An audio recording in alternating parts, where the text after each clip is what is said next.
Okay, you may have noticed a bit of a fade there. I'll be frank. I died. I only want to show you this boss once, so you get the full effect. Now I have some interesting pieces of information for you. First, resting at the Lord Vessel gives you a whopping 20 Estus flasks. It just must not have kicked in for us when we used it for plot reasons. This is the only place in the game that lets you go that far. But now for the really good stuff. First, we're going to go with the full Black Iron set. Second, we're changing shields.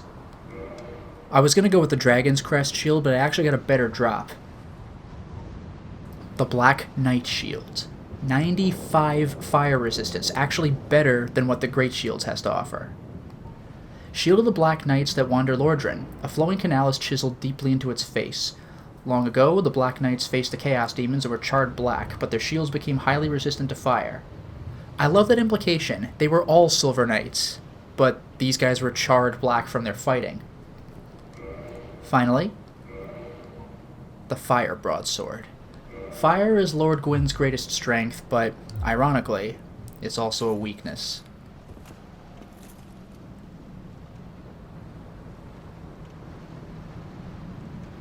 Alright.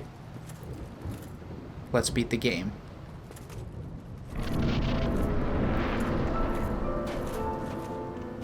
How about that music?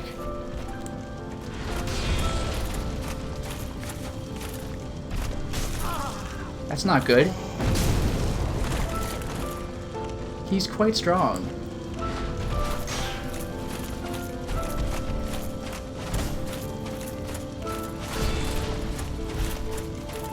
I need to breathe for a moment. Let's do this. That did not help. Let's do this. That did not help. I guess we're doing this for real then. No, I'm good. Okay.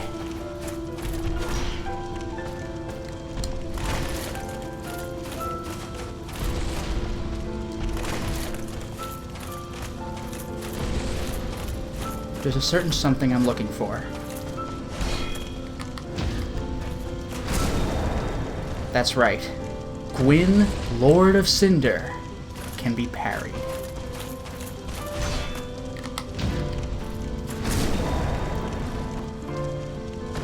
Fire Broadsword plus 10.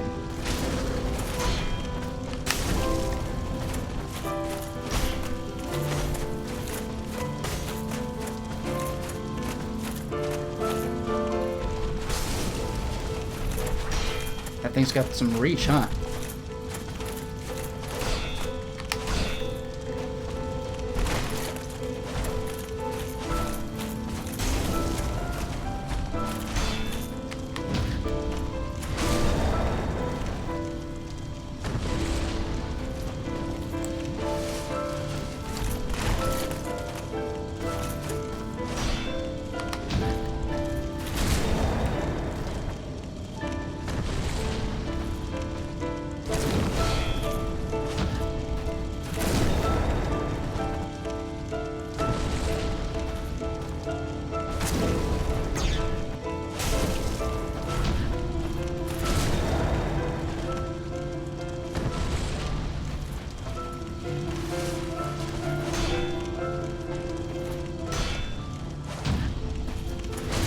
It's over.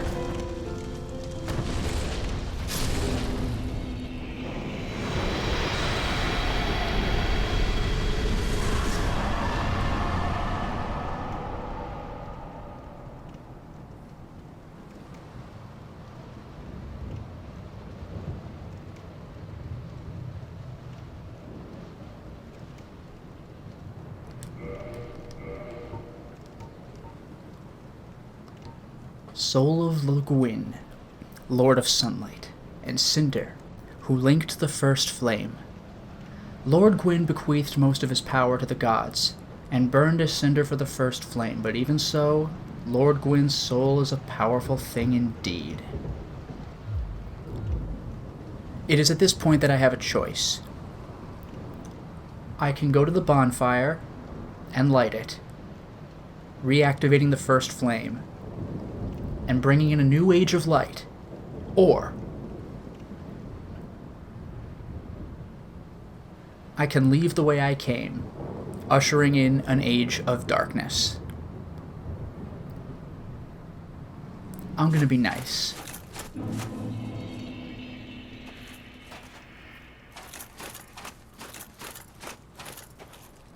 Link the Fire.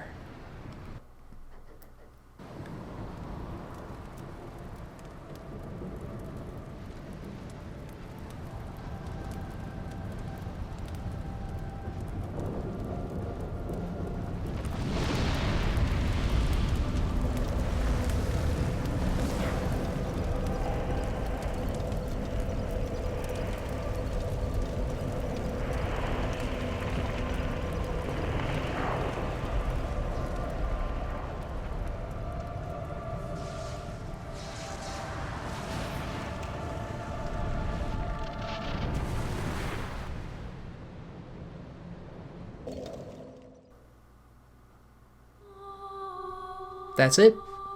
That was the ending. We reignited the first flame.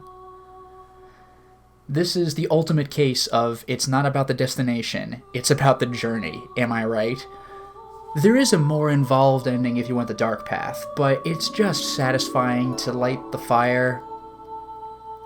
It's super cool. I'll show you the dark ending as well. It's fun. But for now, we can reminisce on all the good times. Let me tell you, Dark Souls straight up has some of the best world design I've ever seen in a video game. Demon's Souls, I think, rivals it in terms of level design, but unlike Demon's Souls, with very few exceptions, you can walk everywhere in Dark Souls. There's the Painted World of Ariamis, and there's flying to the Undead Asylum, and there's teleporting to the DLC, but okay, come on, that's DLC. But otherwise, you can walk everywhere. You can walk from the Stone Dragon's altar in Ash Lake to Blighttown, to the Undead Parish, to the Undead Burg. It's amazing. The Valley of the Drakes, New Londo. I suppose the only exception to this, the main exception, is going to be flying to and from Anor Londo. But let's give credit where credit's due. That was one of the greatest reveals I've seen in a game as well. Not in terms of plot, of course, but there's a whole other half of the game here. Maybe not quite half, but when you first see Anor Londo and you're getting carried up there, that is something else. The gargoyles carrying you up in Demon's Souls took you to the next level, and while that's still true in this game, it's a whole other world. You can walk from Anor Londo to the Duke's Archives to the Crystal Caves. You can walk into the church to get to the Painted World of Ariamis via the painting. You can go to the Dark Moon Tomb. I guess it's not as big as the world below, but that is some amazing design. Yahtzee, on his Zero Punctuation review, described this as sort of a 3D Metroidvania. Not that you keep getting power-ups that let you go anywhere, but you're going to find yourself backtracking with new keys, and maybe finding yourself strong enough to be able to handle areas you didn't think you could.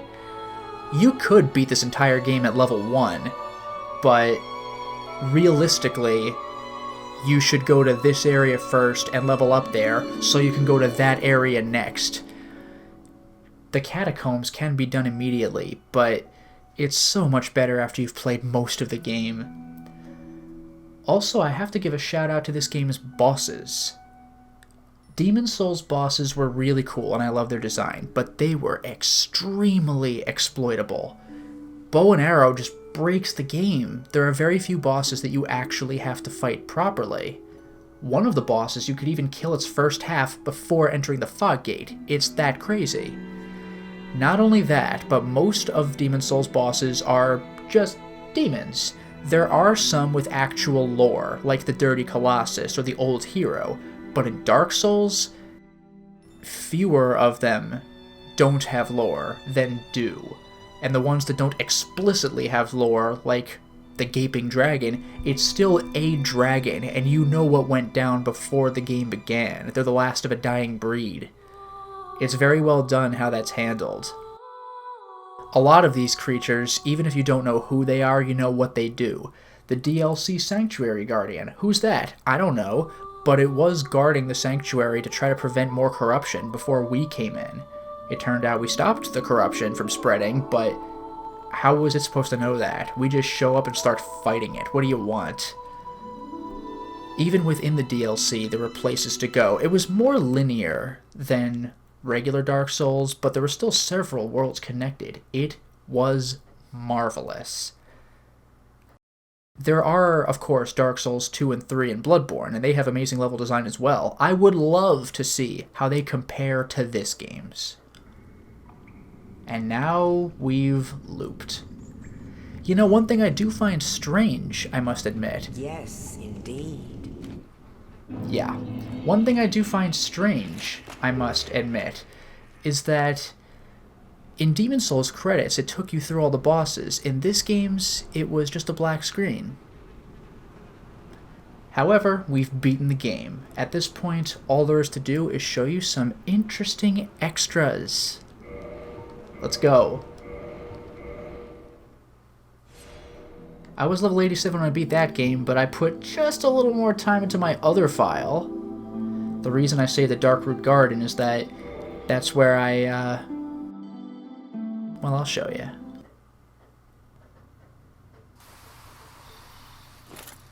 Okay, yep, got my trusty Black Knight Great Axe equipped. 81,000 souls, jeez. Can I level up? No, not doing that.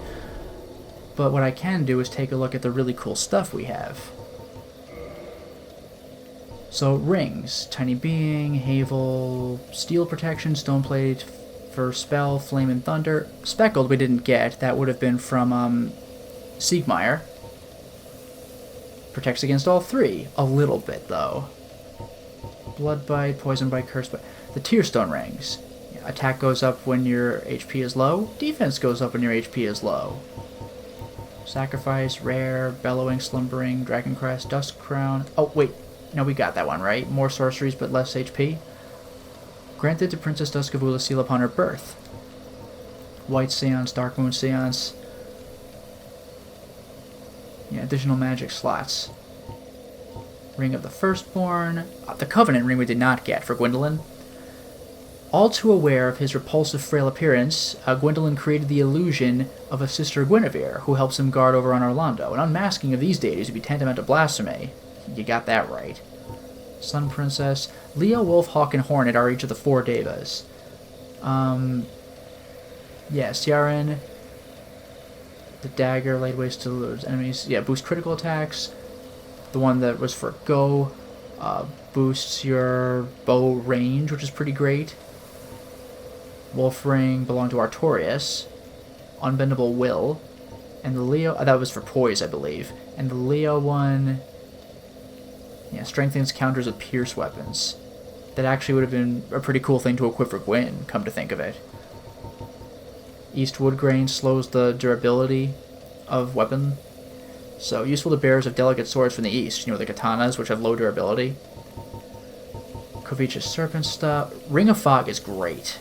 Camouflages your presence, so you can sneak up on people more easily. And that's it. And Calamity Ring really does nothing but double your damage. That sucks. As for equipment, I'm not going to go much into this, but you can get equipment for like all the bosses, I think. You can actually buy them from that guy in the depths. As you beat them, he'll just suddenly have them for sale, which is really cool. Sorcerer's stuff, Armor of the Sun, my armor. Yeah, this guy, he'll sell you the stuff. Crystalline, Brass, Sage, Crimson Witch,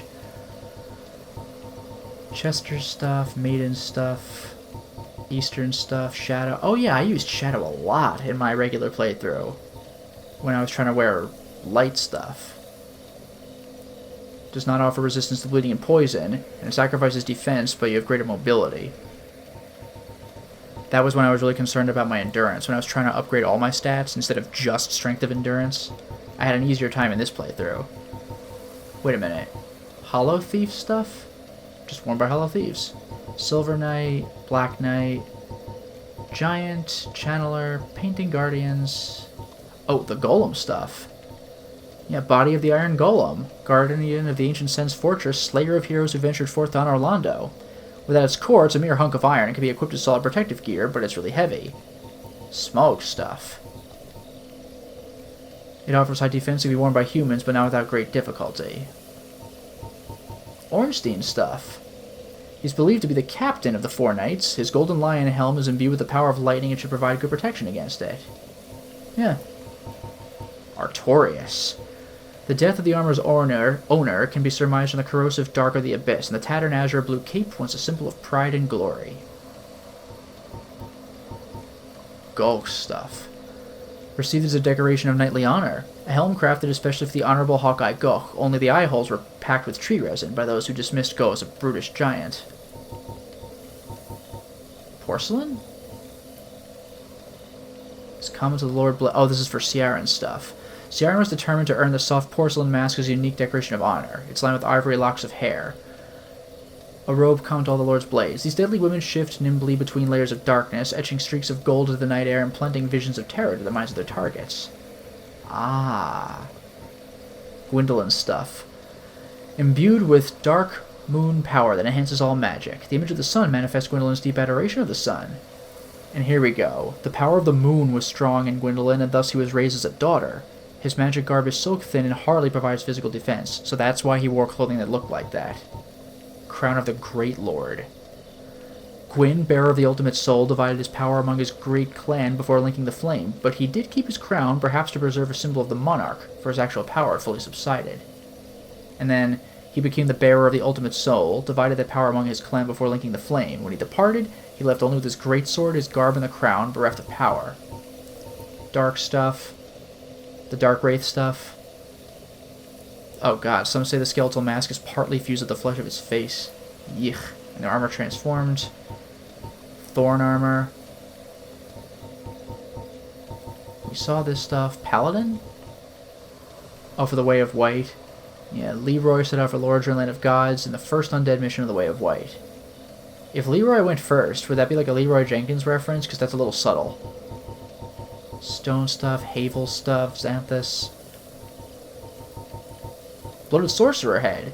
Same description as before, except it's lightly enchanted, suggesting it may have belonged to a sorcerer. Now for the really cool stuff, although I can't cast all of it. Soul Arrows, Soul Mass, Hush, Hidden Stuff, Repair, Cast Like Chameleon, Resist Curse, did I have that? Sorcery of the Red Robe, yeah, I think we found this.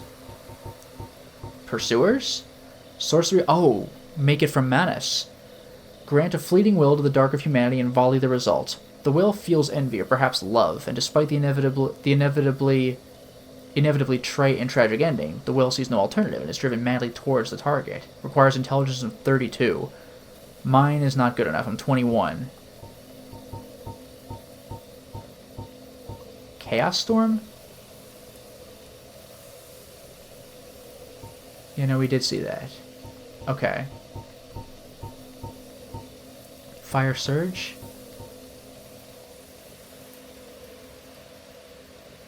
Yeah, I think we saw that too. Acid Surge, oh my god. Flash Sweat, Iron Flesh, Power Within? Ah, boosts your endurance and strength, but you lose HP. It was kept a secret for eons. Black Flame? Discovered from the dark abyss.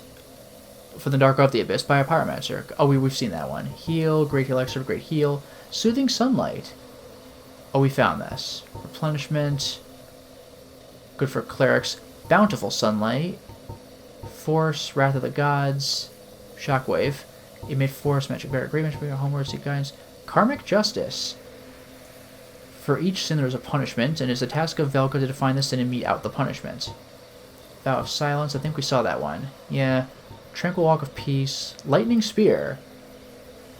It's for the Warrior of the Sunlight Covenant. Hurl a lightning spear, like Solaire could do. It inflicts rare lightning damage, and are very effective against magic, fire, and most of all, dragons. Great Lightning Spear, it's even better. The weapon of the God of War, who inherited the sunlight of Lord Gwyn, but had respect only for arms and nothing else. Sunlight Spear from Gwyn. Hurl a Sunlight Spear. 50 faith. I'm not doing that. In the war that marked the dawn of the Age of Fire, Gwyn wielded these rays of sunlight, which remain fierce even as they fade. Sunlight Blade. The power of sunlight manifested as lightning is very effective against dragons. When the eldest son was stripped of his deific status, he left this on his father's coffin, perhaps as a final farewell. Huh. Dark Moon Blade from Gwendolyn's Covenant. Gives you Dark Moon powers. The powers of the rays of the Dark Moon are manifested in vengeance, and the deeper the animus, the more devastating the attack. Gravelord Greatsword Dance. Giant Gravelord swords jut out in vicinity. Many have died and many eyes were claimed to realize the Greatsword Dance, a Gravelord ritual known only by his closest servants. Intriguing. Okay, there we go. Now for the weapons and the shields. The shield I'll be quick with. Great Shield of Artorias, born from Sif, boasts consistent defense and divine protection against status effects. Crystal Ring Shield from the Moonlight Butterfly, powerful crystal power like the butterfly created by Seath the Scaleless, and can emit crystal light rings.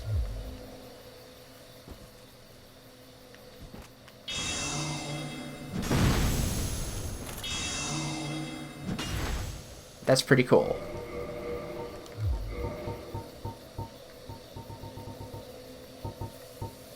And now for the weapons. This is going to get good. Priscilla's Dagger. This sword, one of the rare dragon weapons, came from the tale of Priscilla, the dragon crossbreed in the painted world of Ariamis. Possessing the power of Life Hunt, it dances about when wielded in a fashion reminiscent of the white-robed painting guardians.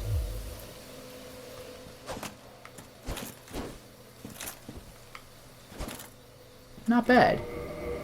Great Sword of Artorias from Sif. The sword can damage ghosts, as it was cursed when Artorias joined a covenant with the creatures of the Abyss. Yeah, the cursed greatsword.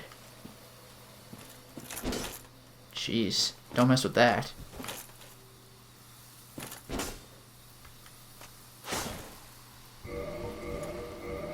Abyss Greatsword. Swallowed by the dark with its master, the sword is tainted by the Abyss, and now its strength reflects its wielder's humanity.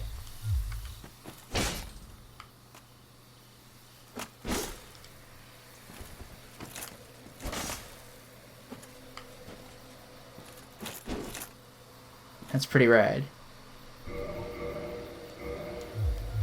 Oh, wait a minute, I didn't two-hand it. Yeah, I guess that's it. Did I two-hand the other one? Oh, I didn't actually equip the Abyss Greatsword. Excuse me. Let's try that again. So it still swings like a normal Greatsword. Oh, that's Artorias' swing. That's cool.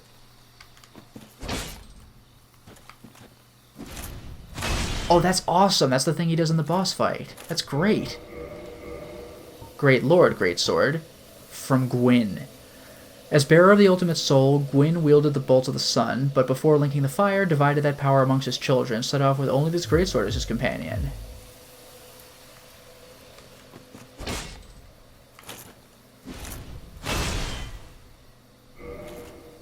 Am I equipping the right sword here?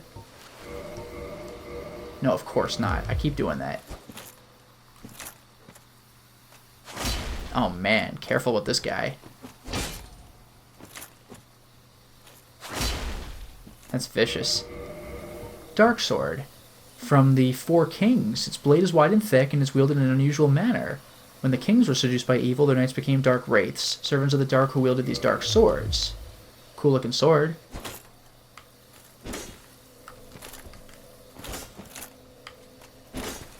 Okay. Barbed straight sword. That's from Kirk. 6 sword. Also, what did it say? Yeah, only thrust and causes heavy bleeding. Gnarly spikes on this sword. Great Sword of Artorias, the other one, from Sif. Yes, to platinum this game, you need to beat it twice, and be well on your way into a third playthrough, at minimum. Anyway, Artorias hunted the Dark Wraiths, and his sword strikes harder against Dark Servants. So this is the non-cursed version.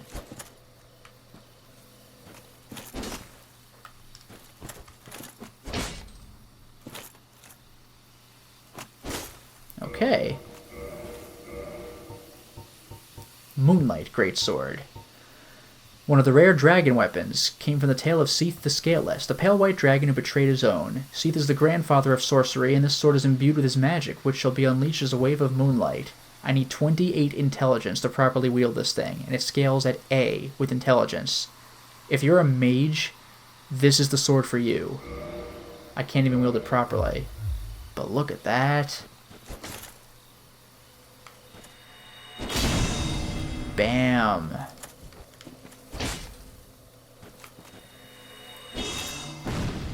That's freaking cool. Obsidian. A great axe formed by freaking calamite. Yes, I actually got that. The mystical power of its obsidian blade will be released when held with both hands.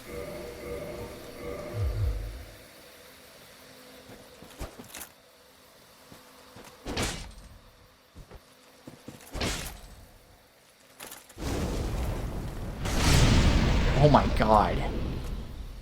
Now that's a power. Quelaag's Fury Sword, we've seen this one. Curved sword born from the soul of Quelaag. Like her body, the sword features shell spikes and a coating of chaos fire. Power is affected by your humanity.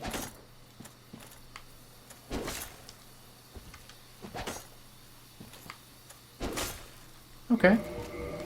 Chaos Blade, also from Quelaag. This blade inherits only the chaotic nature of Quelaag and is a unique speckle design. Blade wielder erodes along with opponents. Interesting. 6 sword.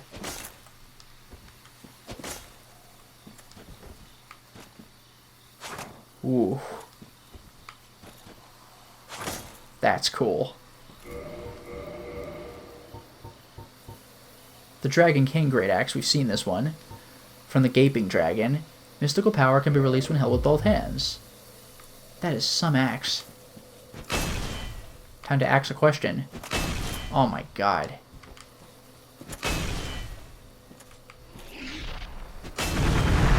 Wow! Okay, I like. Smaug's Hammer. From the soul of Executioner Smaug, who guards the cathedral in the forsaken city of Anor Londo. Jeez, it's actually going into the next menu. Smaug loved his work and ground the bones of his victims into his own feed, ruining his hopes of being ranked with the 4 knights. My god, that weapon. Do not ever get hit with this. Boom! Imagine this with 2 hands.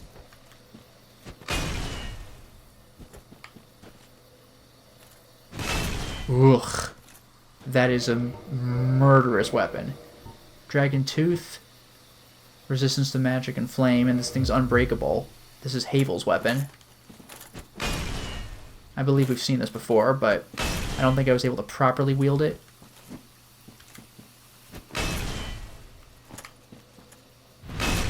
My god. Moonlight Butterfly Horn. Born from the creature of the Darkroot Garden, the Moonlight Butterfly. The horns of the butterfly, a being created by Seath. That explains why they were in the Crystal Cave, right? Imbued with the magic power.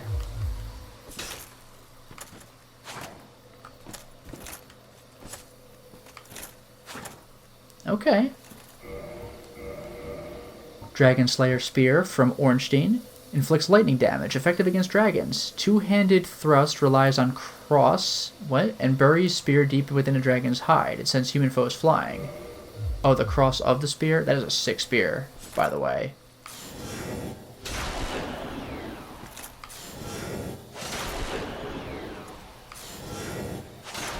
Oh, that's cool. That's gonna hurt. Demon Spear from the Lightning Demons. Life Hunt Scythe. Scythe born from the soul of Priscilla, the other Priscilla soul weapon. The stark white crossbead trapped into that. Even the gods feared Priscilla's Life Hunt ability, and in the hands of a mortal, its power will turn upon its wielder.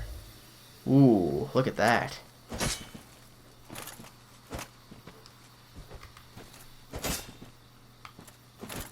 That's pretty cool. Guardian Tail from the Sanctuary Guardian in the DLC. Flexible, spiked, and highly poisonous tail would make a rather obnoxious weapon. That's some scorpion barb, huh? Oh, and it's a whip type.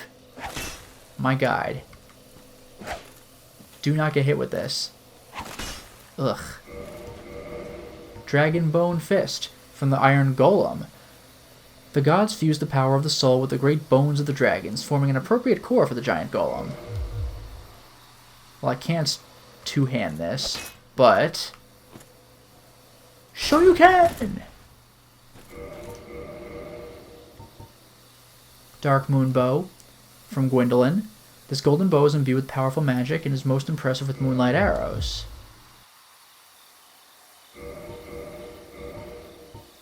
Tin Dark Moon Catalyst from Gwendolyn's Soul. He's Gwyn's last born and a legitimate god, but he's also a moon sorcerer, and this wand is boosted by faith, not intelligence. Interesting. That's right, I don't have a spell, so I have a miracle equipped, so I can't cast. That's alright.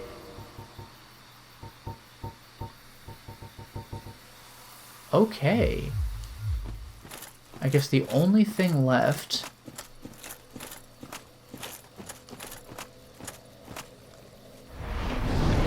I might have a catalyst or something in here I didn't quite take a look at. Let's see if there's anything else. The Divine Zweihander, great for the catacombs. Oh yes, the Jagged Ghost Blade. Wielded by the ghosts, sometimes they drop it. Not in my playthrough though. And yeah, this thing can hurt ghosts. There you go. Very useful. Murakumo from the Eastern Land. I think you could just buy that, maybe. Requires strength, dexterity, and stamina to wield, though. The Gravelord Sword. Chaos Blade?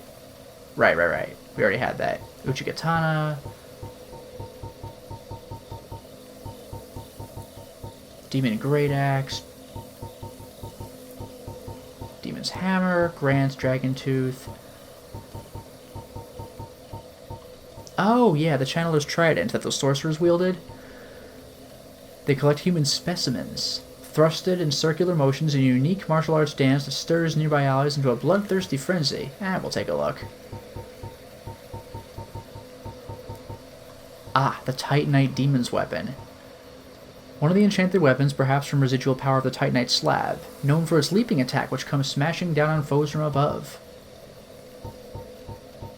Dark Hand from the Dark Wraiths, incited by Kath, who's that evil, framped serpent. They use the power of the Dark Soul to absorb humanity, an art shared by this weapon, which also acts as a special shield. The ancients, particularly, could sap the humanity of even a replete saint in the blink of an eye.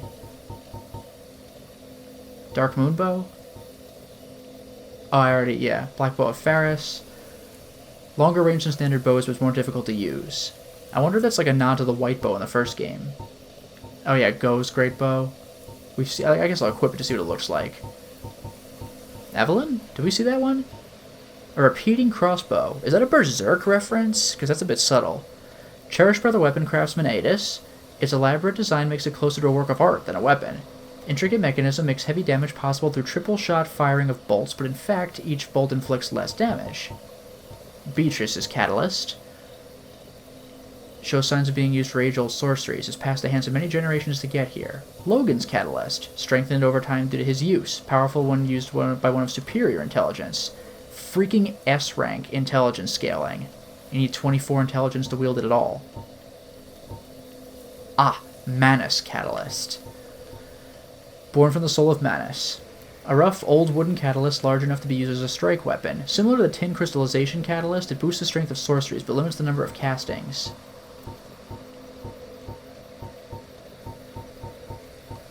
Ivory?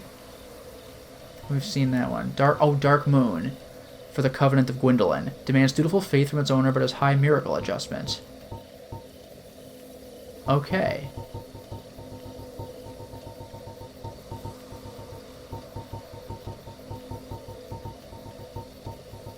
Okay. Let's take a really quick look at the last of our stuff then.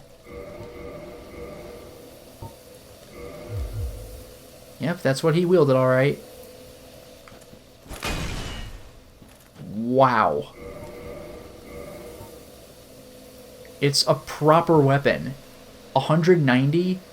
Like, that's better than my plus 10 before I kept going with it. My plus 10 broadsword. That's or maybe it was like slightly weaker. Like that's ridiculous. Yeah, I can't cast because I don't have a spell, but I could really strike with it. Evelyn. Oh, that's a cool looking bow.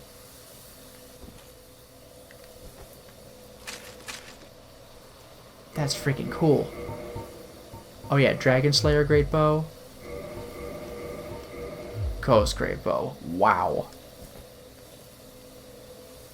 That's nuts. Well. Oh yeah, the Titanite Catch Pole.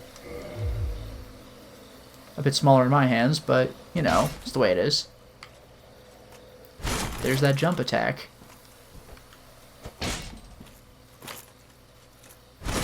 And again. I don't think Demon Spear is anything overly special. Well, let's get that cool attack animation, though. That's gotta hurt. Channeler's... I can't wield it properly? What? 24 intelligence, excuse me? In any case... Oh, that spin, did you see that? Oof. Oh, I can do that? That's awesome. Oh, that's entertaining. Right, otherwise, it plays like a normal spear.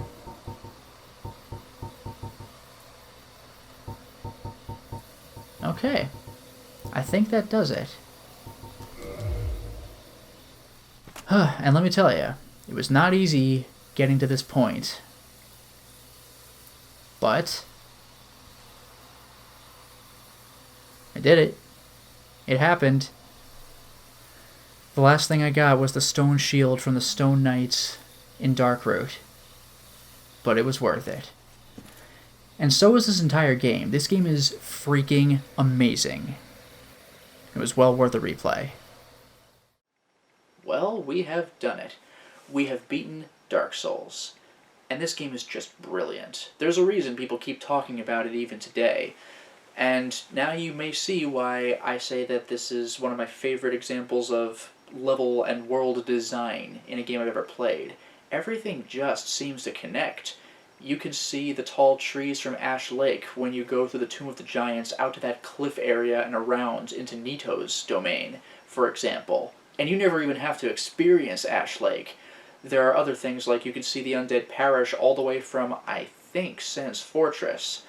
Darkroot, I was informed, actually used to be Ulasil. Ulasil we knew took place in the past, but it just never clicked with me that it and Darkroot have the same map. And you can kind of tell, too. I think the area where you fight Artorias might be the place where you fight Sif. If not, then maybe the Sanctuary Guardian areas where you fight Sif.